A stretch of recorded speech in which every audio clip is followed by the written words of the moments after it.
Your Excellency, ladies and gentlemen, good morning and welcome to today's event, Beyond Accession, the UK's role in shaping the future of CPTPP.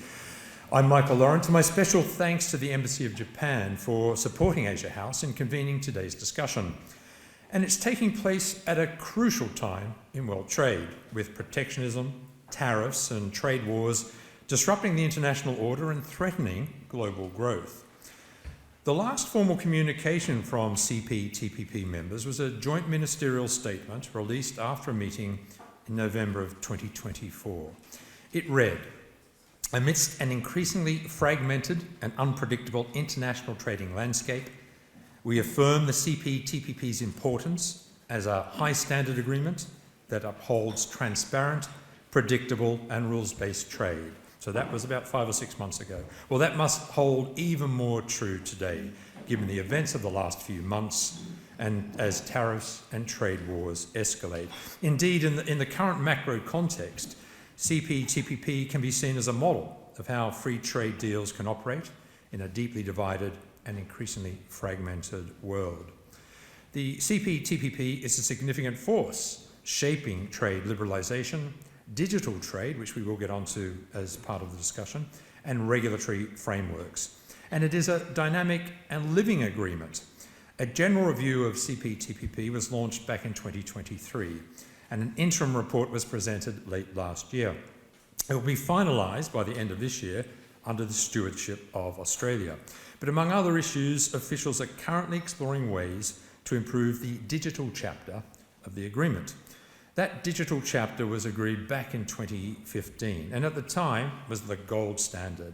But e-commerce has moved on the last decade, hence the drive to update it. And I think this demonstrates that CPTPP is really a living agreement and that members are constantly looking to improve its operation. Japan's leadership within the bloc has been instrumental in shaping its evolution, and now we expect the UK-Japan partnership will become a key pillar. So today, we would like to explore how the UK can make the most of its CPTPP membership and the role it can play as the bloc evolves, the impact of geopolitical shifts, particularly US trade policy on CPTPP and global trade more broadly, and the opportunities for businesses and investors. Well, to get us underway, I would like to welcome to Asia House our keynote speaker, Sharon Hodgson, UK Trade Envoy to Japan. Congratulations on the role and a very warm welcome, your first appearance at Asia House. Sharon Hodgson.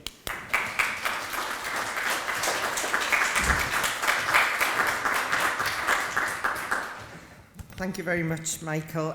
Good morning, everyone. Good morning, Your Excellency. Thank you for being here. It's a genuine pleasure to be with you all this morning. And I would like to start by thanking Asia House for inviting me along to speak and for its work in co-hosting this event with the Embassy of Japan to discuss the future of CPTPP and the UK's position within it. I want to briefly outline the UK's role in the Comprehensive and Progressive Agreement for Trans-Pacific Partnership, known collectively as CPTPP, that catchy acronym we all like to say over and over, and what the Department for Business and Trade is doing as part of that effort. But first I want to touch briefly on the UK and Japan's broader relationship, which continues to go, I'm pleased to say, from strength to strength. The UK and Japan share a proud historic trading relationship that has only deepened in recent years, opening up new opportunities for businesses in both of our countries, and with our upcoming industrial strategy, we will find even more common ground.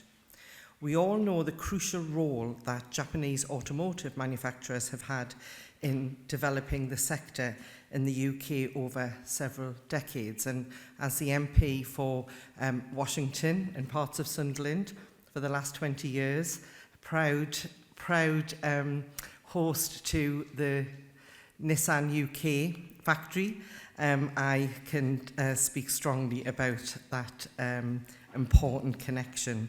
Creates jobs, lots of jobs, now almost 40,000 jobs in my constituency connected with Nissan, and boosting regional growth, especially in places like Sunderland. This success story demonstrates exactly why the industrial strategy must be international from the start. Building on the joint visit to Japan just this month by the Foreign Secretary and the Secretary of State for Business and Trade, we will take forward new partnerships with Japan on industrial strategy and economic security, which will unlock further growth for British businesses, advancing a relationship worth £27 billion annually and driving forward the government's plan for change to boost growth, create jobs and put more money in people's pockets. Japan is an incredibly important investment partner, with 1,000 Japanese companies supporting 160,000 jobs in the UK. The combination of both the UK's accession to CPTPP and this new economic partnership will strengthen that relationship even further. With the UK's accession, CPTPP now has a combined GDP of £12 trillion, and it includes some of the world's fastest growing economies. This means new opportunities for UK companies to export their goods and services to those markets. And CPTPP makes it easier for UK businesses to succeed in these markets. It makes it easier by reducing or eliminating tariffs across the bloc, cutting costs for UK companies and increasing choice for consumers, with inputs from any CPTPP markets qualifying as UK origin when exporting to the CPTPP bloc. It makes it easier for companies to qualify for those tariff savings and to diversify their supply chains. CPTPP also secures market access for services suppliers and ensures a level playing field for UK companies. UK services suppliers should not face limitations on the value of transactions or assets. And if a company in key sectors wants to deliver a service remotely to Japan or another CPTPP market, they should not be required to have a local office in that market. The CPTPP has also secured access for UK companies for government procurement. So if a UK company bids for certain procurement contracts in Japan, they can't be discriminated against. Or if they are unsuccessful, they can ask for more information. So this makes it easier for businesses to enter into other markets to deliver a service or negotiate a sale. And UK businesses should not face unjustified restrictions when they move or store their data. This reduces costs and administrative burdens when entering a new market, as businesses should not be forced to buy or rent additional data storage. So these are only some of the opportunities that UK businesses, and actually businesses from any CPTPP market, can benefit from when trading amongst this group of high standard economies. And it is great to hear that there are already UK businesses and companies successfully exporting to the bloc. One example is Wuzzano, a northeast-based business specialising in AI robots in the food industry, and it secured an export order in Japan in 2024 estimated to be worth over £100 million. CPTPP can ensure easier customs procedures and a single set of rules of origin, facilitating Wuzzano's growth across markets such as Japan, Malaysia, Australia and Canada. Not only this, CPTPP is a truly global trade deal that has and will continue to shape the future of international trading rules. As the first country to accede to this agreement, the UK is well positioned to now shape its future development, something we want to do in close coordination with Japan as the two largest economies in the agreement. And this is something the Foreign Secretary and the Secretary of State for Business and Trade made clear alongside their counterparts in Japan just earlier this month at the first ever Japan-UK Economic 2+2 Ministers meeting. The CPTPP is a living agreement which states that economic relationships and partnership between the parties shall be reviewed at least every 5 years. And this commitment is being taken forward through the current CPTPP General Review. Although we consider CPTPP to already be well-functioning, high standards agreement, this general review will give us the opportunity to further promote and protect areas of UK interest, such as electronic commerce, financial services, the environment, and market distorting practices. Ultimately, the aim of this process is to keep the agreement at the cutting edge of international trade wherever possible, and to create further opportunities for businesses in the UK and in Japan. Beyond this, one of the biggest opportunities from CPTPP being a living agreement comes from expanding the membership and increasing its economic and strategic benefits to the UK and other parties. And the UK was pleased that parties agreed to launch an accession working group with Costa Rica at the most recent CPTPP ministerial meeting in November 24. And this is a clear demonstration that CPTPP is open for expansion, and it is good to see that a significant number of other economies are also interested in joining. And with a pro-business government, I want to leverage our position as an open, free trade championing nation as a member of CPTPP. There are tremendous opportunities for Japanese firms and Japanese investors. And I, along with my colleagues in my department, are keen to work with all of you to help unlock these opportunities. The UK and Japan share a proud historic trading relationship that has only deepened in recent years, and opening up new opportunities for businesses in both of our countries. And with our upcoming industrial strategy, we will find even more common ground, I am sure. So thank you.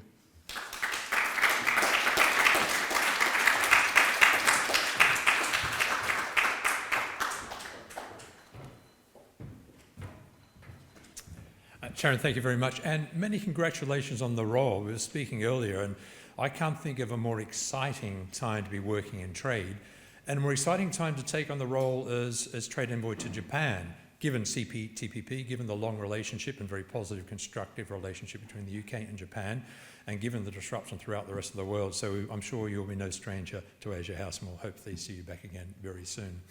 In a few moments, I'll be inviting 3 experts on business to look at CPTPP, to look at UK-Japan trade more broadly, and assess the opportunities that might arise as part of this new deal. But first, some of our perspectives, some of the Asia House perspectives. As part of this event, we did some research. We gathered a group of experts to talk about CPTPP and get their views. So I'm now going to invite Charlie Humphreys, Director of Corporate Affairs of Asia House, to share some of that thinking with you. Charlie.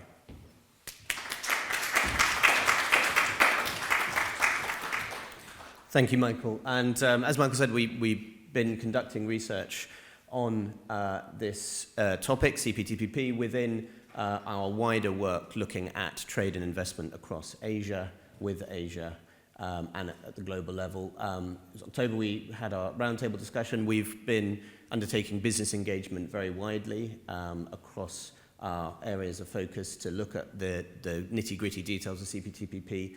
And we run regular policy discussions across, through our programme with political leaders and decision makers from many countries, including CPTPP member states. Just to give you a flavour, UK Minister Catherine West. These are all recent discussions that we've held with our corporate members. Yoshitaka Shindo, who obviously has been a change of government in Japan, was recently here when he was the leading economic policy in Japan. Many of you will be familiar with Malaysia's Trade Minister, Tengku Zafrul Aziz, and Vietnam's Vice Minister for Trade and Industry, Dang Hoang An. This is just to give you a kind of few examples of the kind of insights that feed into Asia House that we can then help businesses understand more about these issues. So I won't go over the whole history, but as many of you know, CPTPP came out of the TPP agreement after the US withdrawal, and we had the 11 remaining members then sign the agreement in 2017. The origins do go back to around early 2000s, and the principle behind the agreement is very simple. As we heard from Sharon, you should be able to go from one, as a business, one member state to another and be able to operate in a very similar way as if it was your home market. That's one very founding principle through all the negotiations that led to the CPTPP. And the other one that's really kind of notable is zero tariffs. It's the idea to remove tariffs between the markets. And it's really worth bearing these in mind. As we heard from Sharon, the UK is the first instance of the expansion geographically when the UK acceded in 2023. This, beyond the benefits which we'll come into for the members, including the UK, it was proof of concept, because at the time there was no sense that would there definitely be an expansion, so certainly proof of expansion, but also beyond the Pacific region. And so it's a very good sense, as we've heard, it's a living agreement which is open, and we're seeing more expansion. We'll come on to that. So, where are we with CPTPP now? Well, we have 12 member nations. Now, individually, these member nations, if we're thinking about the very big economies, you've got the US, the EU, China, 30 trillion, roughly 20 trillion each, the EU and China. Individually, the member states of CPTPP obviously can't use heft against those, but collectively at 14.3 trillion, starting to get into that kind of scale where there could be a potential to have an influence with those big players. And at literally an eighth of global GDP, not an insignificant group of countries. In terms of using that influence and expanding, clearly it's about how that agreement is implemented, working together, increasing alignment, and going beyond the agreement itself to influence wider trading norms. So, CPTPP's UK's accession to the agreement. The UK had trade agreements with all but Malaysia and Brunei within the agreement, but the agreement, as we've heard, goes much deeper than most free trade agreements. It's aligning regulation, it's creating a home from home for businesses, and of course, with Malaysia and Brunei coming in as new agreements, if you like, bilaterally, that expands market access significantly for the UK. One thing that came out of our research and engagement with businesses is that there's a need potentially for more UK engagement with business to help understand the benefits and how to make gains from the agreement with international trade. Just a little bit quickly on Japan and the UK. As we heard, they play a very significant role. The two countries are very closely aligned diplomatically, and just week before last, here we have Takeshi Iwaya and Muto with their counterparts in Tokyo, and commitments were made on a number of areas, and you can see from these, economic security, free trade, engagement with the Global South, a lot of these diplomatic goals, shared aims, clearly the CPTPP can be a useful vehicle for that. Within the CPTPP, Japan and the UK are the largest economies, accounting for roughly 56% of the total GDP of the group. You could say maybe they have a controlling share, but of course, seriously, the more obvious thing is that they will have that influence and bringing... UK and Japan have had a huge amount of activity on individual bilateral trade deals in the last few years, and all of that brings a lot of value into the CPTPP and how it might evolve. So, big question really is how the CPTPP develops and evolves and moves forward from here, and the context is really critical. As we've heard, rising protectionism, tariffs, the US is clearly out, is not going to rejoin, and therefore the role of the CPTPP as those tariffs rises is critical and could clearly be an antidote for some of these trade wars that we've heard about, tit-for-tat tariffs being imposed. So is it a block? Well, can it be a real counterweight to some of that rising geopolitical tension?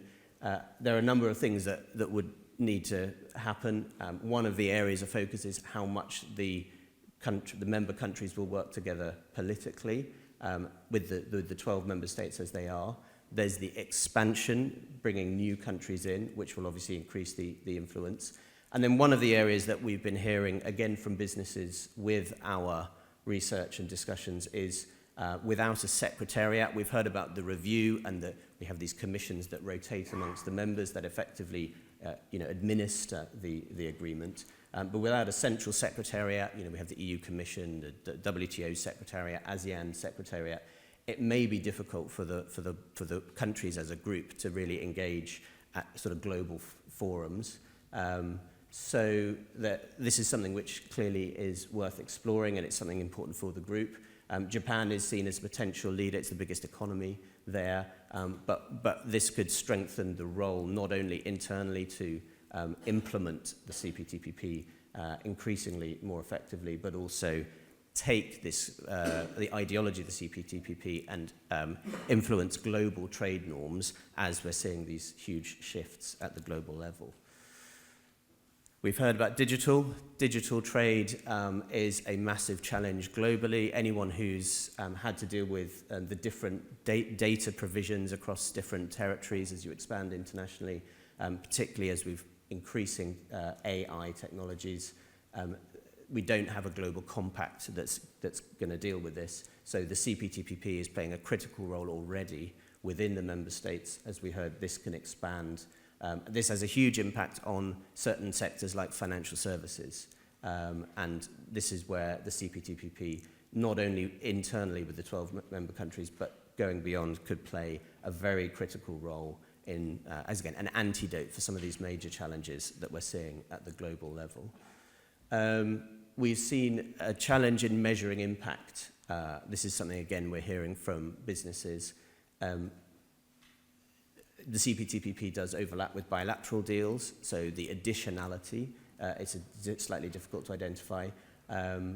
Again, Central Secretariat may help with some of these challenges and make the greater case for businesses to be more closely involved to explore opportunities in the other markets within the group.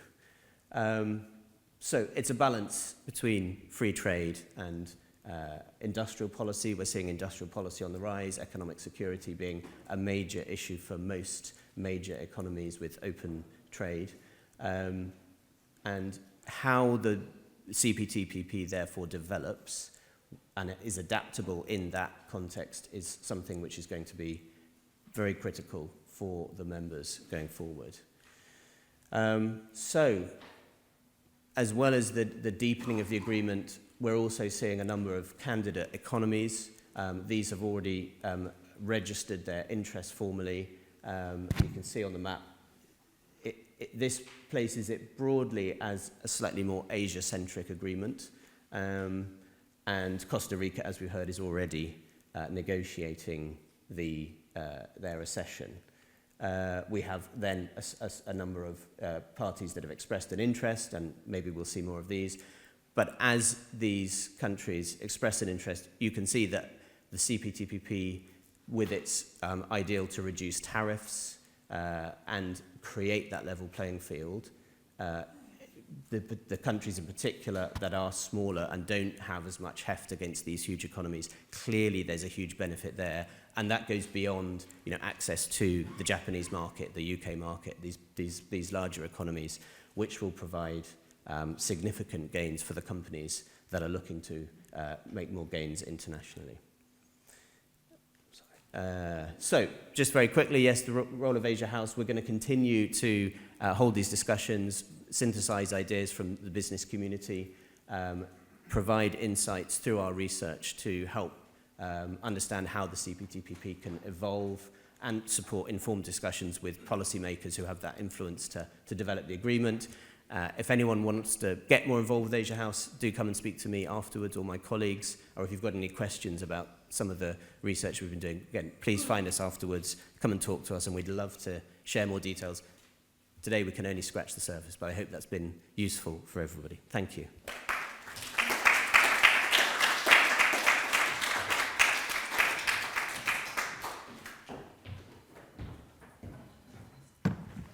Thanks, Charlie. As you can see, we do a lot of work on CPTPP. We see it as a crucial trade deal, and it's very much a focus for us and will remain so. So now I'd like to delve a little more deeply into some of the opportunities for businesses, perhaps some of the challenges as well.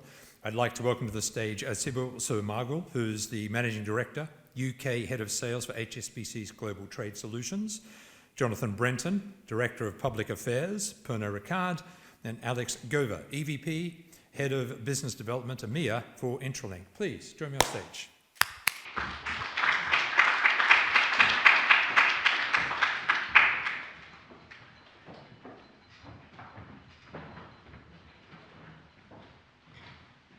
Thank you all for being here. Look, this is a huge issue, and Sibyl, I might start with you. From HSBC's perspective, huge trade bank, huge trade finance part of your business. What are you seeing from your clients? Are they positioning themselves to take advantage of CPTPP? Absolutely. I just want to cover, we've been doing a lot of client conversations and trying to understand the changing business models and how we can help them. So I just want to summarize in 3 points what we are seeing with the global clients that we cover. It's especially in my area, the multinational companies. First of all, I'm very optimistic. The clients are growing. There is clear direction of international expansion, growth in international markets globally, and they're picking and choosing their growth areas, depending on these agreements. So CPTPP is a very critical component of this. The second point is I can't emphasize this enough, the supply chain resilience. After the pandemic, it went at the top of the consideration for the CFOs and it stayed there. And it's a very, very critical point. Supply chain resilience is no longer a financial play, but it's all about managing that at a an internal risk level and making and building a very resilient, healthy, and sustainable supply chain. That is very important. And the third point, as a result of these considerations, clients need working capital support. A huge balance sheet is form of working capital, and as they grow internationally, there's a significant need for working capital conversations. Actually, this morning before I came here, because of the Asia time, I was on call with Vietnam, 2 UK large global, I can say, companies, one in healthcare sector and the other one is in consumer and retail. There's a big investment in Vietnam, and we were talking about working capital solution, receivable finance, monetizing and accelerating their receivables. So it's like every day, every week, we have these super interesting conversations and requirements that we are going through, which is a very strong evidence of how much investment and the corridor flow is happening between CPTPP countries. So multinationals clearly embracing it, but not just because of the tariff issues and the regulatory, but the supply chain resilience and, exactly. and that thing. So that's a dimension I hadn't actually occurred to me recently. Jonathan, as Pernod Ricard, an exporter, big exporter, what's your take on CPTPP? Are you using it? Do you see the benefits? I suppose just to give a bit of context, that we're big exporters of Scotch whisky and English gin. We export to over 160 markets. So we are already in CPTPP markets. And the advantage for us, and our supply chains tend to be simpler and shorter. You think about bottled whisky, it's water, it's glass, it's barley. But the issue for us is access to markets and the confidence that comes from an incremental sense of trade diversification. So when you look at export patterns for Scotch whisky, since 2019, Asia Pacific has grown by 27%.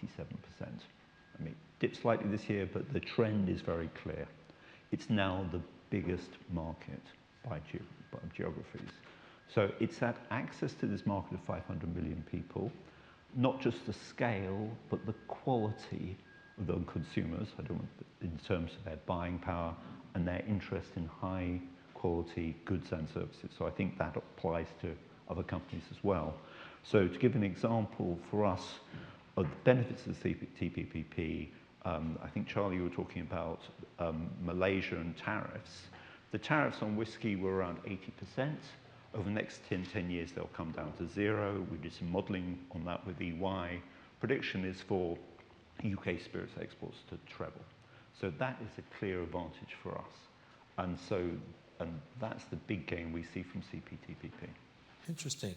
Now, Alex, you work a lot on market access expansion into Asia, and we'll talk more broadly about the Japan-UK trade relationship. But we were having a chat earlier, and I get the sense that your client, CPTPP, isn't as high on their agenda or as widely recognised as perhaps the multinationals that Sibyl talks about. Well, look, first of all, thank you very much today, Sharon and Asia House, for inviting me.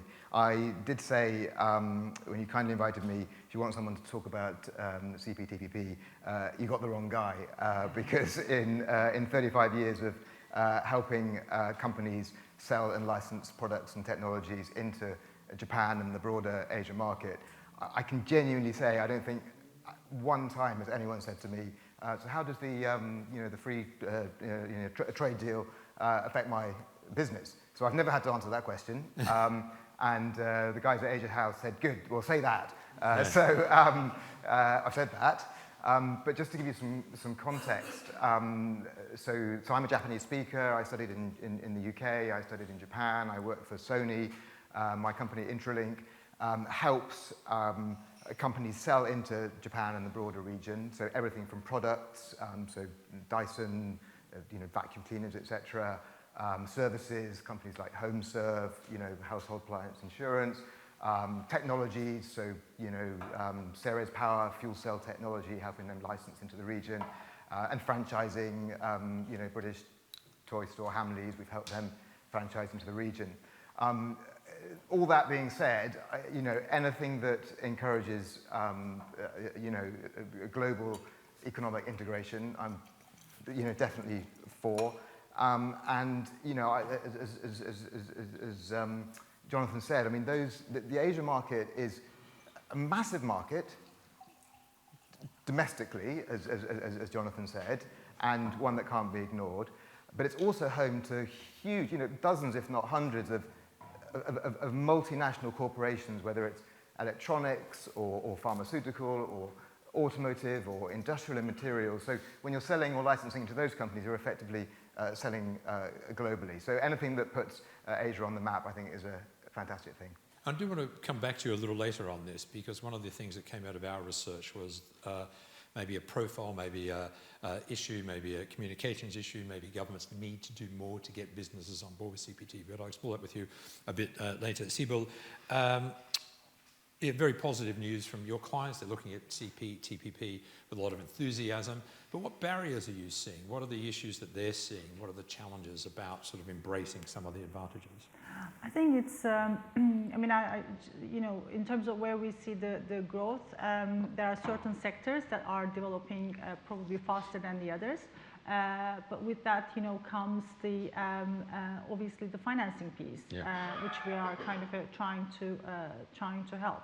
And if you look at the kind of supply chain solutions, which I know you are very familiar as well, in terms of financing those supply chains is one thing, but also I'm just going to touch a little bit upon the ESG and the sustainability framework of these suppliers in these CPTPP countries, where they are relatively SMEs compared to the size of the multinationals here. So how do we, as a kind of a large financial institution in Asia, how can we support them to kind of bring them up in that kind of a sustainability journey, or capex, or how can we make them kind of a stronger trading counterparty to our UK clients? So I think one challenge is really to be able to provide that liquidity and have the risk appetite in those countries at that kind of a threshold level, so we can kind of facilitate that flow.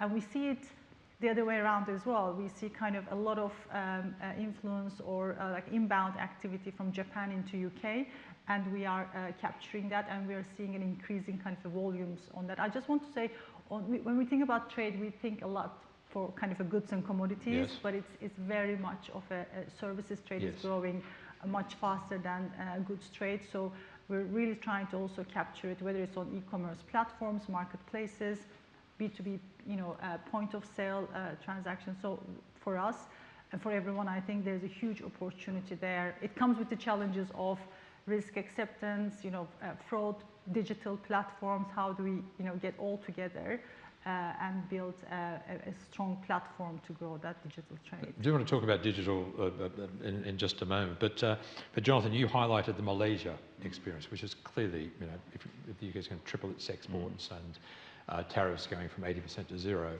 is a measure. Are there any other key tariff drops or regulatory shifts that are happening under CPTPP that you at Pernod Ricard and other businesses might want to take a look at?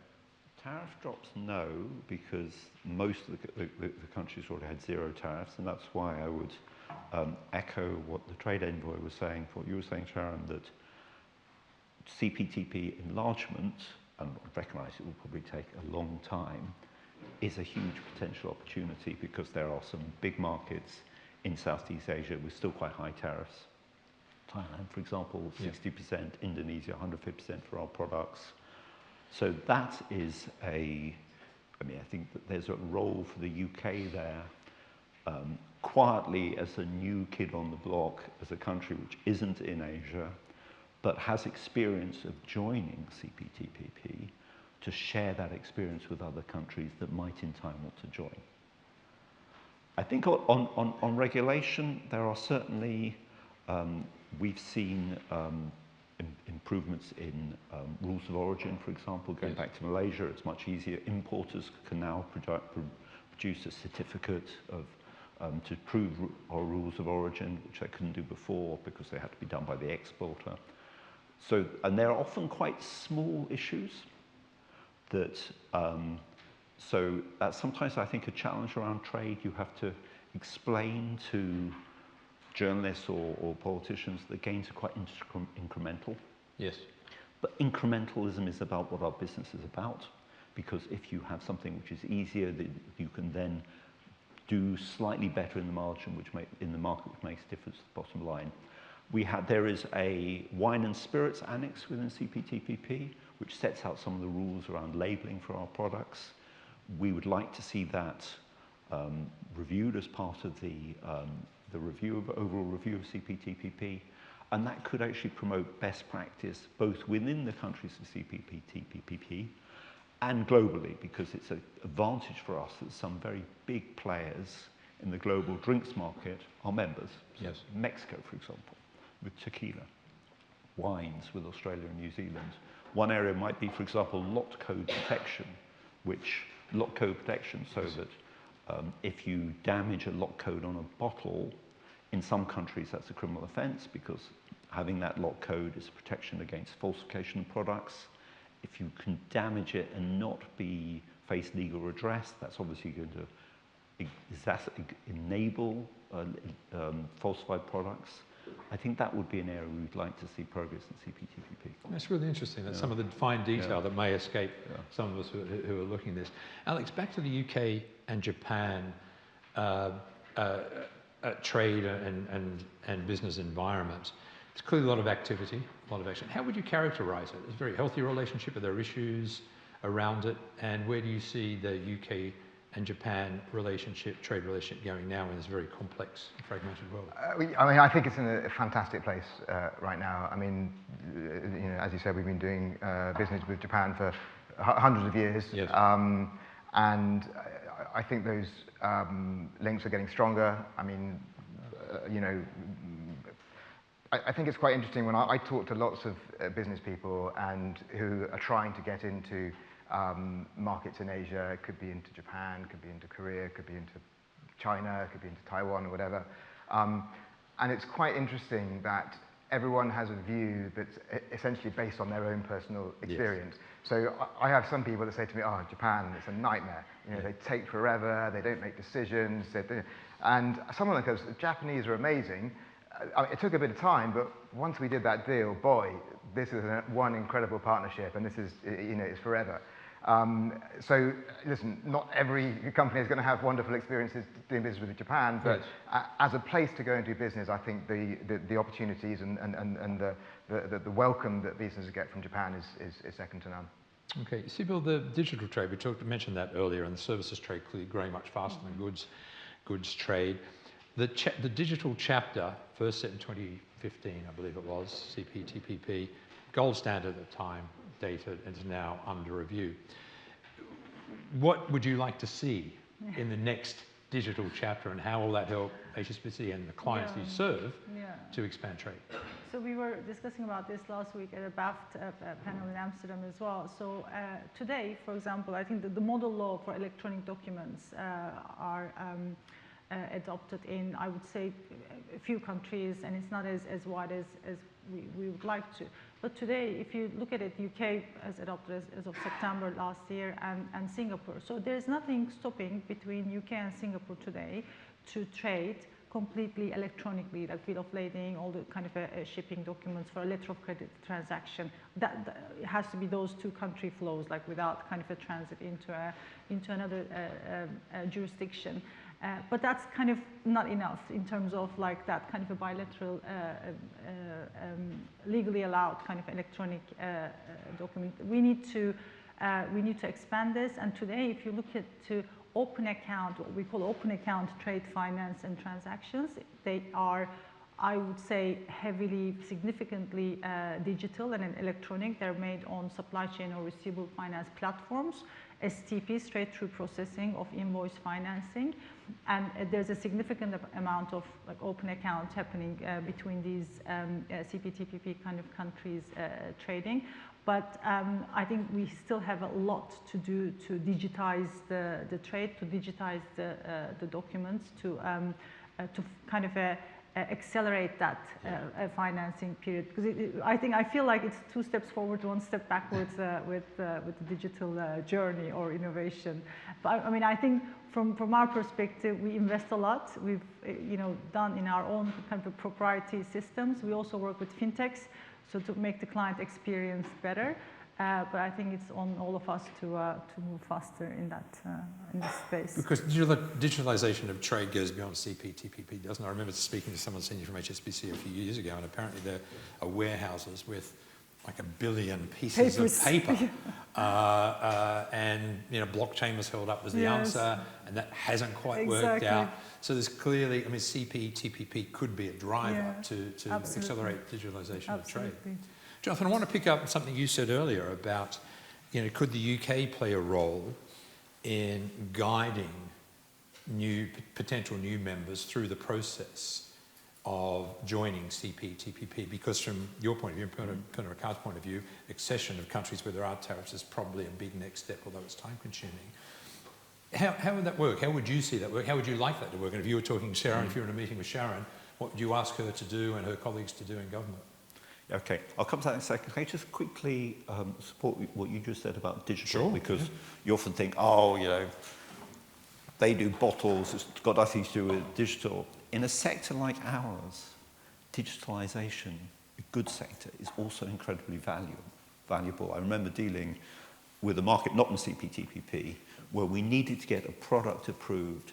The only way to get the product approved was to have a signed original letter couriered over from Scotland. Which, I mean, we tried every single alternative. In the end, we couriered the letter over. The cost isn't enormous, but when you add that up for hundreds of different products, so the digitalization is really important. But I mean, it's also cumbersome. I mean, sending a document, fine, but just in this day and age, it just seems extraordinary. But it still happens, and the need for that stamp, it's very, very strong. It's not for us as a private company to sort of talk for UK government, and I think actually UK government is doing this, talking to UK government officials, that they recognise that they have experience and they can share it. And there is an intangible benefit to CPTPP. I think I was struck by what you were saying about, businesses don't talk about it. It's true because businesses are selling into individual country markets, and they often don't see how an organisation like CPTPP can help them. But the fact you have all these conversations going on between governments, sometimes often bilateral conversations, that helps us to raise our trade issues, because often they're raised in private, and it also provides an avenue for those conversations to take place. So if you have a JetCo, for Yeah. example, as one's happened this week, is CPTPP coming up in conversations? I hope it does. So that there is scope for the UK within its bilateral relationships within ASEAN in Asia to talk about its experience and encourage. But I would say that there is humility is also an important factor in for governments. I think the UK probably does have to recognise it is new and that there is a different way of doing things in Asia. It's not like how things were in the EU, where there's a much more set process. Yeah. Alex, you mentioned that CPTPP, you're not an expert, and it's really not on the radar of a lot of the businesses with which you deal. But one of the things that came out of our research is almost a call from the businesses we spoke to for Japan to take a leadership role, to form a secretariat, to grab that. As an expert on Japan, would you endorse that? Do you think that's a good thing to do? Yeah, so, I mean, just to say, the fact that the businesses that we represent aren't talking about it is arguably a good thing. It means that the agreements are in place, there's no tariffs, we don't even have to worry about. So I wouldn't necessarily worry too much about the fact that businesses aren't aware of it. But absolutely, behind the scenes, if it is to be a thing which is properly governed and managed and compliance and all the things that we talked about earlier, a central secretariat, I think, is really important. And I think no better place to have it than Japan. Obviously the partnership started in the Pacific, and I think that would make, let's say in Asia, I think that would make sense. And obviously our relationship with Japan is fantastic, so that would be great for us too. Yeah, I remember, I think it was at an APEC summit after the US had dropped out. I think Trump was at the summit, if I recall it was in Vietnam. And Japan, behind the scenes, was trying to get the TPP members, the remainder. And behind the scenes, my understanding is, I can't quote any source, really strong. They took a great leadership role. And that's why I said we keep hearing now from businesses, could Japan do more? See, but interested in your view too on the accession piece. I'd imagine, again, from the HSBC and HSBC client point of view, the more active members there are of CPTPP, the better. Yeah, absolutely. I mean, I think I was just thinking around the conversations we have on tariffs and how businesses are prepared and how they are diversifying. Again, the diversification has been happening for a while now, but absolutely, the more kind of members we have, I think it's really important for that resilience. I just keep repeating this key message. But diversification and resilience to have that supply chains not kind of reliant on one country or jurisdiction, and ability and that agility to kind of move between different countries depending on the individual unit of sourcing, and procurement kind of teams are also kind of in the multiple locations. We see decentralized or centralized type of structures within the global corporates as well. So I think if we could have more members, that would be even more beneficial for that kind of, managing that kind of tariff risks and growing businesses. And also supply chain resilience, which you brought up earlier. So it's about tariffs, definitely about ease of doing business, but in a fractured world, supply chain. I think I'm really pleased to see how the supply chain kind of transparency, resilience, because when we found out in some of the big corporations as well, when pandemic happened, the visibility wasn't there for deep tier kind of, like you have, you think you're dealing with Japan or Vietnam, but actually that kind of a sub-product is coming from another country. So, being able to kind of view all the way to the deeper supply chain. Again, if the second country is also a member of CPTPP, that would be amazing.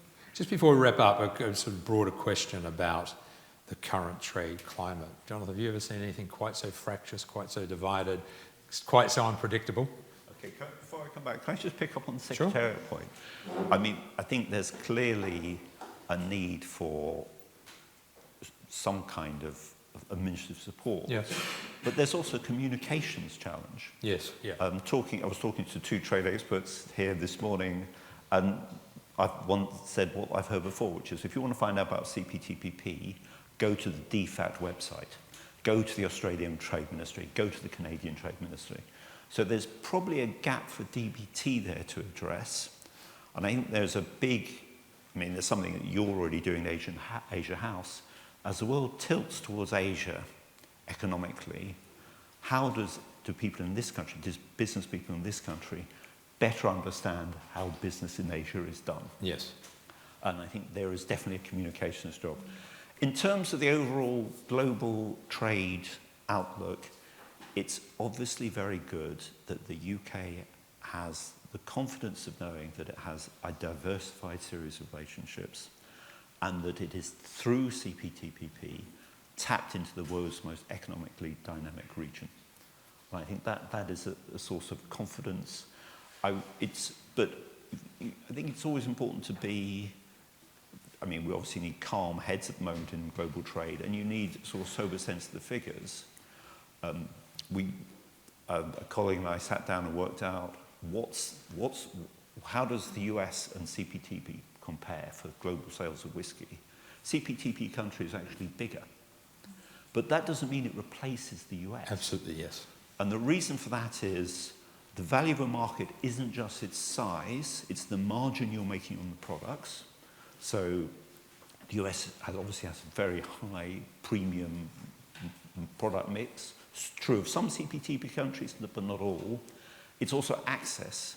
It's obviously much easier for UK companies to access one big English-speaking market than a whole range of different markets.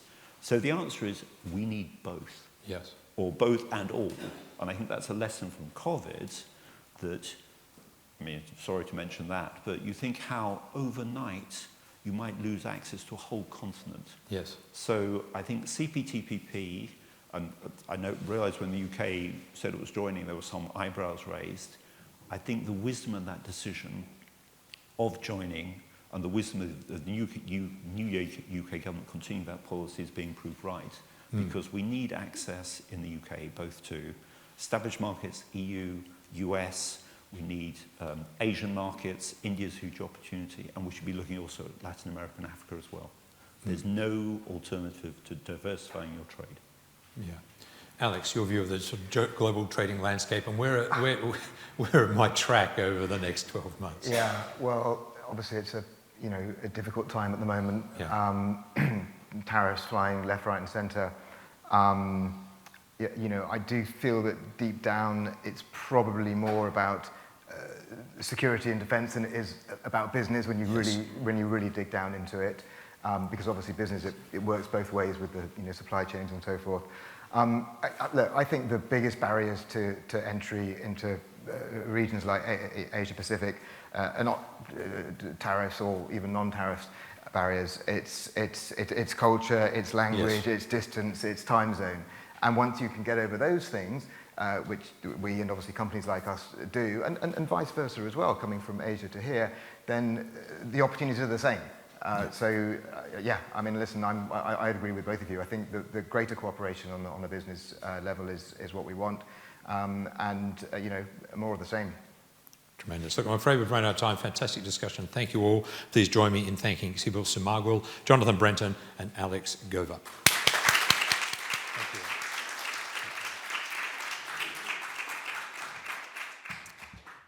Thank you. Well, before we go, our closing address from Rob Cook, Deputy Director for CPTPP at the Department for Business and Trade. Rob is the lead UK government official responsible for CPTPP implementation and strategy, and we've asked him to brief us on the UK government priorities and the strategic direction in which they're going to take it. Rob, welcome.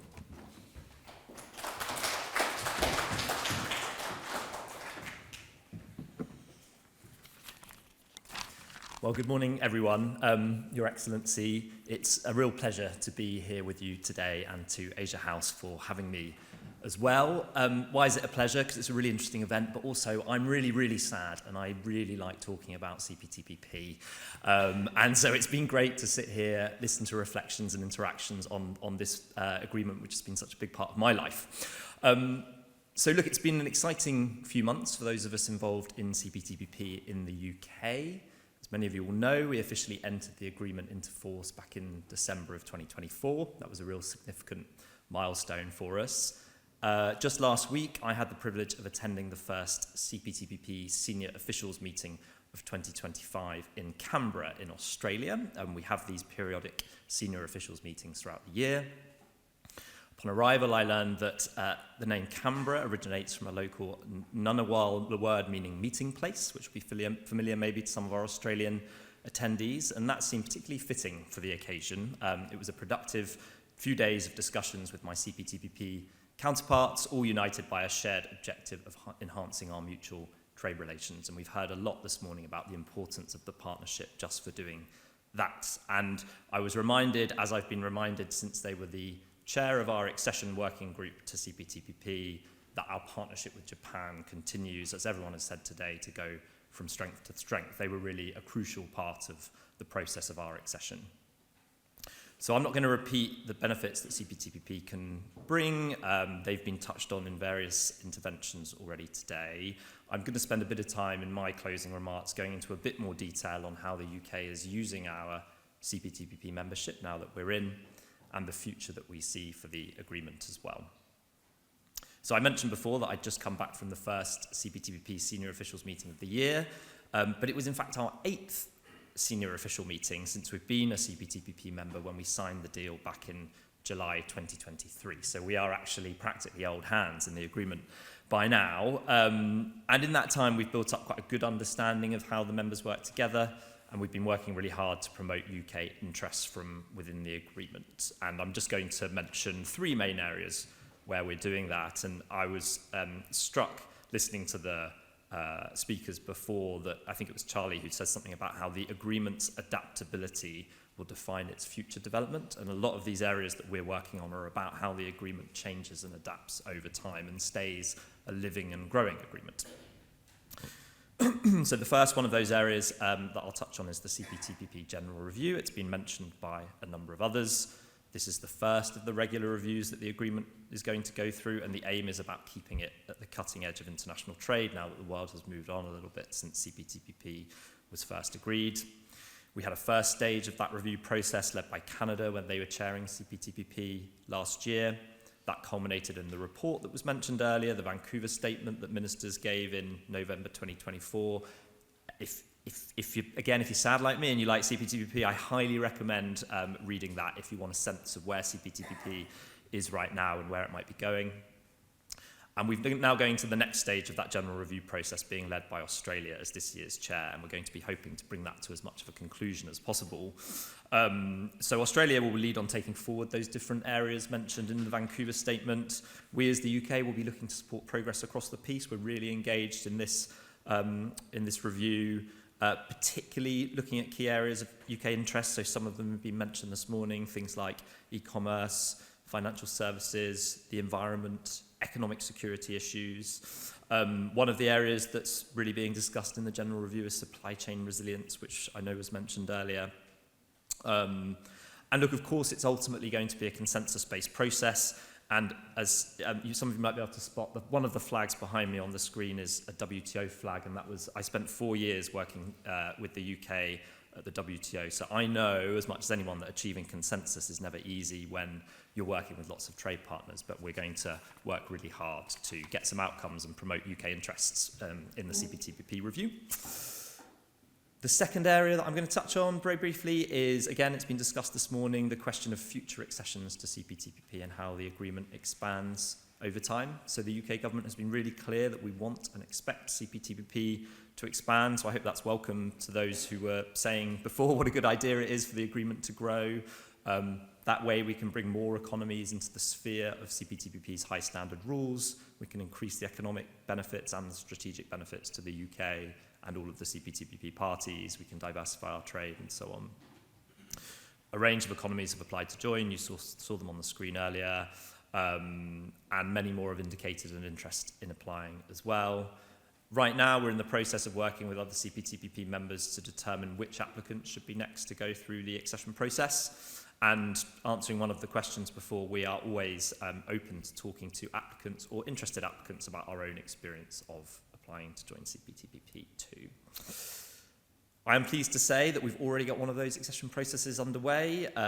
So again, it was in that Vancouver statement from November. CPTPP ministers agreed to launch an accession working group with Costa Rica.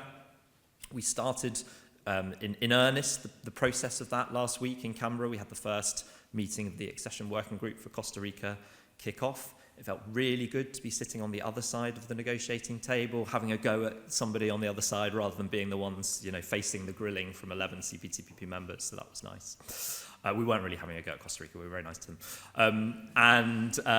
We recently ran a stakeholder engagement exercise asking for views on Costa Rica's accession, and we've been analysing that really useful input as part of our preparations for conducting the process with Costa Rica. And that's perhaps a good place for me to finish with the reference to sort of the views and interests of our stakeholders and UK businesses, because I think alongside all of the important issues I've touched on about the future of CPTPP, they're very important, but they can sometimes seem a little bit sort of internal to government. Ultimately, there's a crucial question of what we call utilisation in the trade jargon. In other words, are UK businesses using this agreement? Are they seeing and gaining the benefits that we foresaw when we negotiated our accession? We have dedicated teams working across the UK and actually around the globe to support businesses making the most of CPTPP. Some representatives from those teams are here today. We're always listening and open to feedback on how we can do that even better. Ultimately, it's vitally important because, as we all know, the work of a trade deal doesn't end at the point that it's been signed or entered into force. In many ways, that's just the beginning in terms of making the most of it. So look, just a couple of concluding words. The beginning of my own journey with CPTPP began back in May 2022. That's when I joined the CPTPP team. We were halfway through our accession negotiations. We worked really hard to get those negotiations completed.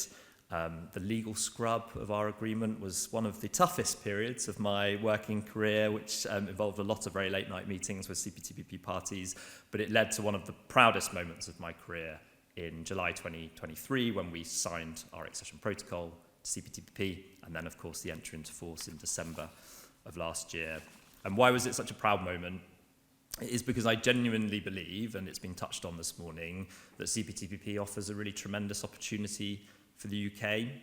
It puts us at the heart of a group of dynamic, high standards economies, and it gives us the ability to help shape the rules and the expansion of this group over the long term. And this is a long-term project. So that's why it's so exciting to be involved in events like today, where I can see that others are equally passionate about CPTPP and the opportunities that it brings. So thank you to Asia House for bringing us together for this important conversation, and long may it continue. Thank you.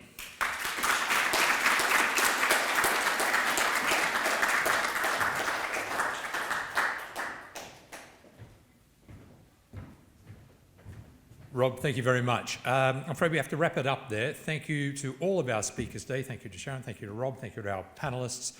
Thanks, Charlie, for presenting the Asia House research on this. Special thanks to the Embassy of Japan for supporting us. CPTPP is a crucially important issue for us. It's a living and dynamic document.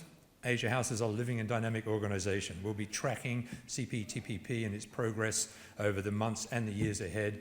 We believe it's potentially a game changer in terms of global trade, so hope to stay in touch with all of you on this and many other issues. All the very best. Thanks for seeing you. Please join us for a coffee. Have a great day. Take care.